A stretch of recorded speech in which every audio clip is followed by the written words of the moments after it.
Okay, so I wasn't going to do a video of the Evotech radiator guard install. You know, you essentially put a few rubber spacers on the guard, and it's 2 bolts. And it seemed like it was pretty straightforward.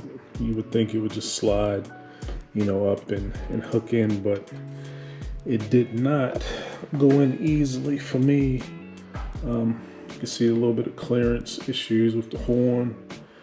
So they really recommend that you loosen the actual radiator bolts here. So I'm gonna do that. Follow the instructions, you know, as they're recommended. See if I can't not do any more damage to the actual radiator. It's kind of hard to see, but it's little scrapes there from, you know, trying to be super fast, trying to beat the system.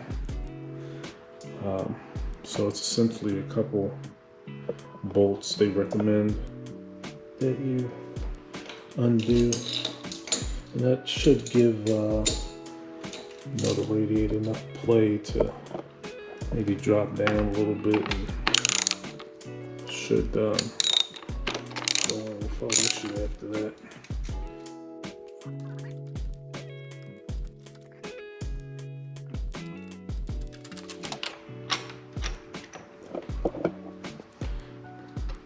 And it's not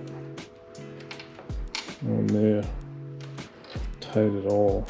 It looks like the rubber piece is already affixed nicely. So let's look on the other side. And the same thing over here. Adjust my light. You can see that bolt there. We're gonna remove.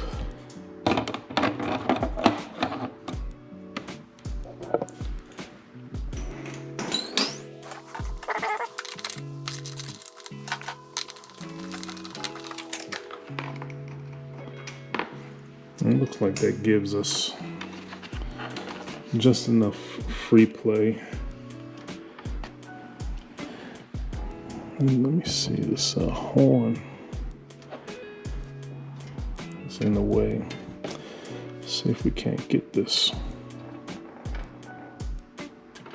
without scratching the radiator anymore. So I'm gonna put the camera down. So a 2-hand job.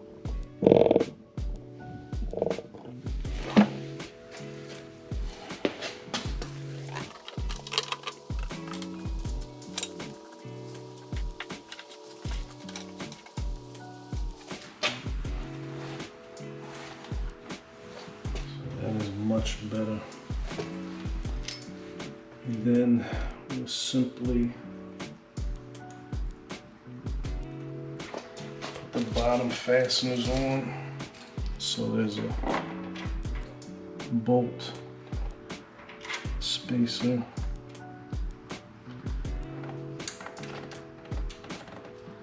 And the nut that goes on the back end. So, and we'll do the other side the same way, just to make sure it's attached. Yeah, that just made it so much easier.